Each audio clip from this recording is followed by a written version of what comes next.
begin tonight with some dramatic developments in the Middle East. Flights going in and out of Tel Aviv have been canceled after a rocket strike landed less than 2 kilometers from Ben Gurion International Airport. Air Canada has grounded its flights there, stranding many people. This as Canada demands an immediate investigation into reports that the UN found rockets stockpiled in a school and then allegedly returned them to Hamas. Here's what the Foreign Affairs Minister John Baird had to say about that. He said, quote, Canada unequivocally calls on the United Nations to launch an immediate independent investigation to determine the facts surrounding these reports. Anything less than an independent investigation would be absolutely unacceptable. If proven true, this would fly in the face of all the UN stands for and should stand for as an institution committed to peace and security of its members. We have asked the United Nations to respond to that. We are awaiting their response. If we do get a response from any member of the UN, and we are awaiting that now, of course, we will bring it to you immediately if they do respond to what Mr. Baird has said. In the meantime, violence is escalating, a plea for peace at diplomatic levels. UN Secretary General Ban Ki-moon called for a ceasefire and negotiations to stem the crisis. Here's what he had to say. My message to Israelis and Palestinians is the same. Stop fighting, start talking, and take on the root causes of the conflict so we are not back to the same situation in another 6 months or a year. Meantime, Israeli Prime Minister Benjamin Netanyahu accusing Hamas of deliberately killing civilians and using innocent people as human shields. Here's what he had to say. They're committing a double war crime, both targeting our civilians and hiding behind their civilians. And they want, I repeat, they want more civilian casualties, whereas we want no civilian casualties at all. Meanwhile, on the ground in Gaza, more death, more destruction, and a potentially new dire development, a drastic shortage of water. The CBC's Paul Hunter is there and has the details. With both Israel and Hamas signaling they see no need to rush into a ceasefire, the assaults out of Gaza and more powerfully into Gaza continue night and day. The wounded are raced to hospital in Gaza, where overwhelmed doctors treat trauma with whatever they got left and dispense ever-dwindling medicines. Even symbolic targets are being hit hard by Israeli airstrikes. This mosque, for example. They kill people, buildings, mosques, he says. They destroy mosques. Not to mention, amid all those injuries, a hospital was struck. We were working, he says, when the shells hit. Complicating matters, more reports today of Hamas rockets found hidden in safe houses, and of Hamas using hospitals as safe houses for Hamas officials. But the Israeli assault is pounding the Gaza Strip. Not just people and buildings, but the water supply. The sewage infrastructure has been severely damaged. Fresh water is increasingly scarce. These people use public taps because they have no water at home. For the past week, he says, we've had none. Aid organizations call the water crisis here critical, on top of everything else. Hundreds dead, thousands injured, and talk of a ceasefire remains for now just that. Neither side is willing to step back. Both sides are paying a price. For the moment, a lopsided stalemate with Gazans taking a pounding. Paul Hunter, CBC News, Gaza City.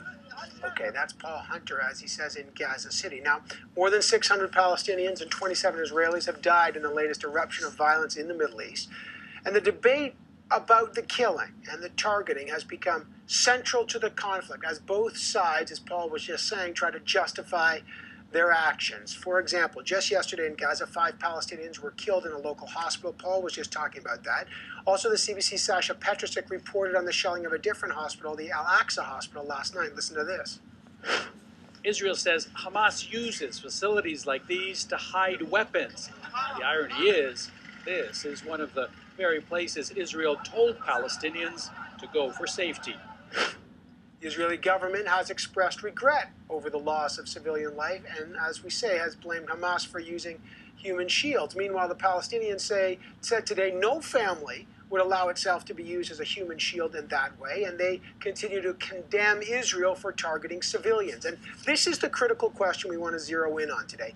Is Hamas using hospitals and schools as shields for their weapons, or is Israel indiscriminately targeting hospitals and schools? This is the very heart of this debate about this conflict now, and the reporting on this has been conflicting. So we thought we'd break it down a bit for you and let you judge for yourself. Let's zero in on one case, the Shifa Hospital in Gaza. This is the largest hospital in the Gaza Strip. Israel claims, as Paul Hunter was just saying, it's used as a base for Hamas. Now, Nick Casey, a Middle East correspondent for the Wall Street Journal, verified that, and he tweeted this out yesterday. He said, you have to wonder whether the shelling, how patients at the Shifa hospital feel as Hamas uses it as a safe place to see media. Casey took that tweet down today, but William Booth of the Washington Post has also called Shifa his, quote, the de facto headquarters for Hamas leaders. Meanwhile, other outlets like the Globe and Mail's reporter have reported fighters in the region disguised as women leaving mosques carrying weapons that are disguised as babies. That's one side. On the Palestinian side, another side, reports of death of civilians are nearly constant. The Palestinian representative at the UN had this to say today: our children, men and women, are not terrorists. No family would allow their loved ones to be used as human shield. That's the Palestinian ambassador to the United Nations. Now, just today, he also read out the names of 44 children, aged 2 to 17, who have been killed recently by Israel. The total number of children already killed in the Gaza, 149. Mr. Mansour went on to say this: it is nearly impossible to keep up with the pace of killing and injury caused by the occupying power, that's Israel, with all means of heavy weaponry against a defenseless civilian population. Two very different views on the situation. Who's really to blame for the loss of civilian life? Is targeting a hospital ever justified, even to defend a country, even if it is being used? Is Hamas, listed as a terrorist organization by Canada and the US, using human shields or not? To debate this and the impact of this kind of debate, joining me now from Toronto, Mohamed El Rashidy, Vice President of the Canadian Arab Federation. In Washington, Cliff May, President of the Foundation for the Defense of Democracy. Gentlemen, good to have both of you on. Mr. El Rashidy, there are reports that Hamas has been using places like the Shifa Hospital as a base. What do you make of this whole report that Hamas is using human shields and that may justify these kind of attacks? Yes, Evan, I listened to Minister Baird's comments, and I've been following the Canadian government's statements on this issue. And as you stated in the detailed report leading up to this, 149 children have been killed out of 600 people. Over 70% of them are civilians. And I haven't heard any condemnation of the killing of children. So it becomes very difficult to understand where you're coming from when you're condemning a brand new allegation that's coming out. Now, the United Nations did release a statement saying they're looking into this, and this is the first time that it's ever happened. But what we do know is that hospitals and schools have been bombed continuously throughout this conflict. I'm not just talking about the recent fighting. This is a historical fact that the Palestinians have to endure under Israeli occupation in their ever-shrinking land.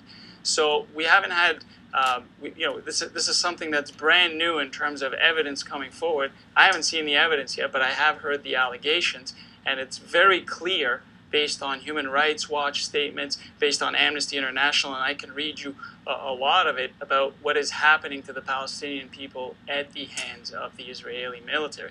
So a quick example would be Eric Goldstein's, the Deputy Middle East and North Africa Director for Human Rights Watch, where he says after Israeli missiles killed 4 boys on a beach and repeatedly struck a well-marked hospital, one can only be gravely concerned for the safety of civilians caught up in the ground offensive. All right, let me bring in Cliff May. Okay, and there's a lot of reports like that. You're hearing Mohamed El Rashidy, Mr. May.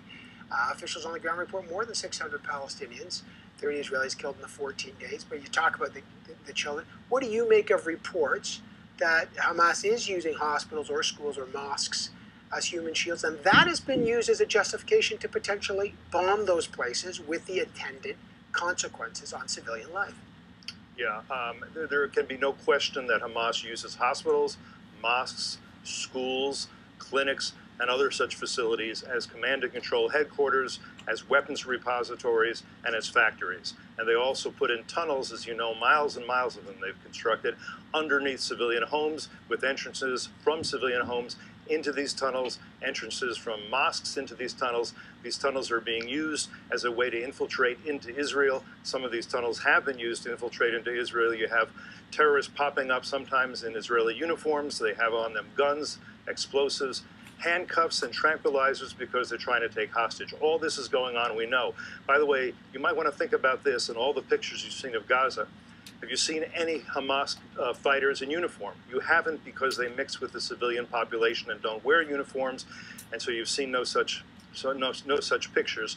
We also know that the Minister of Interior sent out an order that commanded the use of human shields. I can get you a copy of that letter. We've translated it. Also, so Palestinian officials have been on TV saying that the Palestinians should essentially be human shields when the Israelis warn them. So what does that do? Okay, because on one side, the Israelis cite the right to self-defense. On the other side, the Palestinians say this is a violation of international law in terms of safety of civilians. What is the obligation of Israel if I don't know, if a hospital is used as a weapons repository or a headquarters? Do they bomb a hospital when it's also treating children? It's very clear that those who use human shields are the ones who are violating international law. The Israelis go beyond what any army in history has ever done by calling, texting, leafleting, dropping dummy bombs, telling people to get out. Often they will still, even after doing all that, if there are human shields there, they will avoid the target. But in some cases they can't, and in some cases they don't. And it's not their obligation under international law. It's the obligation of Hamas not to use women and children as human shields. All right, Evan, let me get Mohamed El Rashidy. All right, Evan. So I'll just finish the last line of Mr. Eric Goldstein's comment, and that is Israel needs to do more than try to explain away unlawful attacks, as Cliff is doing there. It needs to stop them. That's what Human Rights Watch is saying, and it's very important. No, listen, it is very important to put. We've created this allegation now that Hamas is using human shields, and we're ignoring everything that's happening on the ground. You're ignoring the history of the conflict. That Gaza is 80% refugees, half of which are children, surrounded in every possible way. Israel controls everything that they do. And then you're attacking them for the second time. They're already refugees. You're then asking them to leave their refugee camps and whatever makeshift homes they've made. And we're talking about allegations that just came up that somebody's using human shields. As you know, the Israelis left Gaza in 2005. They hoped that there would be development, there would be hospitals, there would be businesses. Instead, it's been used to launch thousands of rockets against Israel. I was in Israel recently. Not only didn't Israeli officials want to respond, not only didn't they want to bomb Gaza, they certainly didn't want a ground invasion. They had no choice. We've had 1,500 missiles shot from Gaza in the last 10 days, and we've had this network of tunnels being used to infiltrate into Israel proper. Israel is not occupying Gaza, hasn't since 2005, didn't want to get involved in this conflict. But what is Israel to do? I was there when Israel was being hit by, when these rockets were being launched. Because of Iron Dome, a missile defense system, very few of these rockets are getting their targets. Let's get Mohamed. Otherwise, you have a lot of these are really important points that I hear this argument very often that Israel is no longer occupying Gaza. I don't know anybody in the world. We keep saying who would accept rockets being fired into them. Gaza's surrounded. Can Gazans leave Gaza? The answer is no. Please let me finish. Let me go with Mohamed El Rashidy. Mohamed, go ahead. I got to finish this. You had your say. Let me explain this. Would Americans accept not having access to their airways so that airports with airplanes can land in there, people can travel, do business? The answer is no. Would you accept not being able to access the water, the coastline that's right in front of you, especially when it has gas reserves? The answer is Gazans are not allowed to. They get shot at. So land, air. No, let me finish. Land, air, and water are not accessible to the Gazans. What do you expect them to do? They fight back from their refugee camps. I'll tell you if you'll let me. Right, but I want to give you facts because... Let me answer your question. I will let you answer my question. Hang on, guys, I Let can't me hear you answer your both. Okay, question. Mr. May, real quick, and then Mr. Rashidy.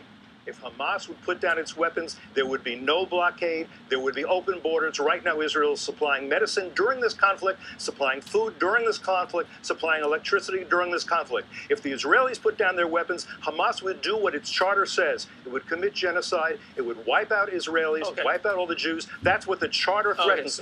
Hamas, not the Palestinians. Hamas is at war with Israel. Israel has to respond to attacks. That's all it's doing. That's All right, great. Mr. So let's respond with facts, because I really don't want to get into the rhetoric of it. I think the facts will speak for themselves. We had, that's very good what you're saying, we had a ceasefire, and Evan, we talked about this in November 2012, that was negotiated by Egypt. The United Nations monitored the ceasefire and its violations. You had 95 Palestinians killed or wounded in the first 3 months of that ceasefire, 0 Israelis. You've had 63 shootings into Gaza in the first 3 months of that ceasefire by Israel against Gazans, 13 tank incursions, 30 attacks on fishermen in exchange for 2 mortars filed by the Palestinians. So obviously in the fog of war, the first casualty is the truth.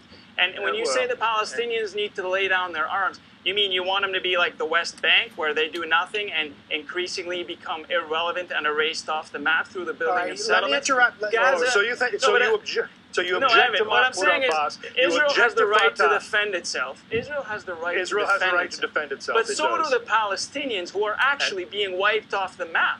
They are not If being wiped off anybody the has map. a right to defend themselves, it's the people who are living under occupation.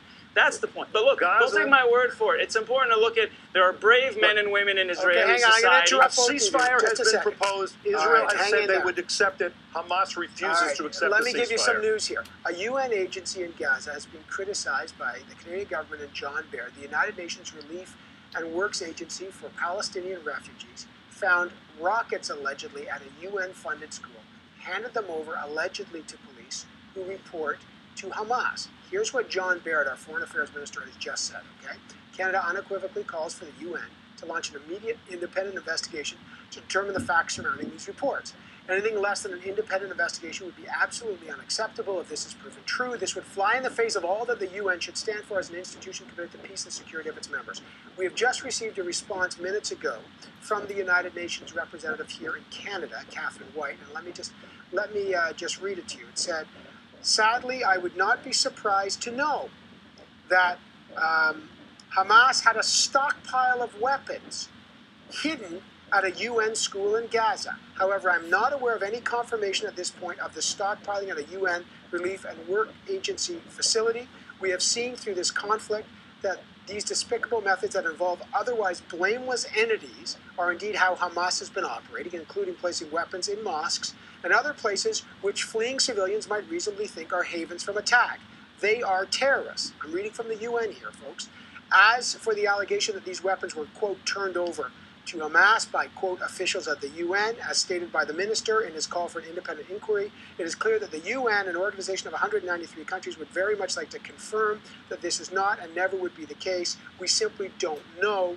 It is essential to remember that the schools are operated by the UNRWA, have become de facto shelters for thousands of frightened civilians and are ill-equipped to provide safety, water, shelter, or sanitation. Yeah, Evan, it's White, despicable. President and CEO of the UN here in Canada. Real quick, Mr. El Rashidy. Evan, it's despicable to do anything like that. However, just like weapons of mass destruction in Iraq, I would like to wait and see the evidence based on this. It may or may not be true. It still doesn't justify the killing of children. The killing of children will never be justified. It doesn't matter who does it. And when you're telling me the number has reached over 160 children out of the 600 that are dead, that is tragic, and that has to be investigated. But you'll never hear our government call for it to be investigated, because it will make Israel look bad when you look at the evidence. I got 10 seconds, Mr. Cliffman. Yeah, the point is really this. Hamas is not only the enemy of the Israelis, waging a war against the Israelis to which they have to respond. Hamas is also the enemy of the Palestinians, especially in Gaza, bringing destruction and death to the Palestinians in Gaza, who I'm afraid don't have the means to stand up to Hamas. I think many would if they could, and I wish more journalists, although I understand the dangers, would ask the people of Gaza, do they All right. really think Hamas is doing a good job on their behalf? Okay, I got to leave it there. It's a very important debate we're having on all sorts of levels. That response from the UN that we just received, we will put on cbc.ca as soon as we can. That literally just came in. Cliff May, Mohamed El Rashidy, I hope to have both of you back. A very important debate and very important perspective, and thank you so much. Thanks, Evan. We want to hear from you. I'm hearing from you on Twitter. And many of you are commenting. There was a big protest here in Ottawa today in front of the Prime Minister's office on this. This is obviously a very, very controversial situation on all different sides. Whatever side you happen to be on, let us know. Jump into the conversation. Hit me with a tweet at Evan Solomon CBC or at PNP CBC. We're on Facebook. We're online. We'll post some of your reaction throughout the show. Let me know. At Evan Solomon CBC. I read all your tweets. I can't get back to each and every one of you, but I appreciate them. On whatever side you're on, we try to bring all different perspectives on this on the program. Coming up, the secretive group of MPs on the Board of Internal Economy met behind closed doors to discuss the controversy over the NDP satellite offices. Could the NDP face sanctions? Anything emerge today? We'll find out. Rosemary Barton's on the other side of a 2-minute break. Stay with us.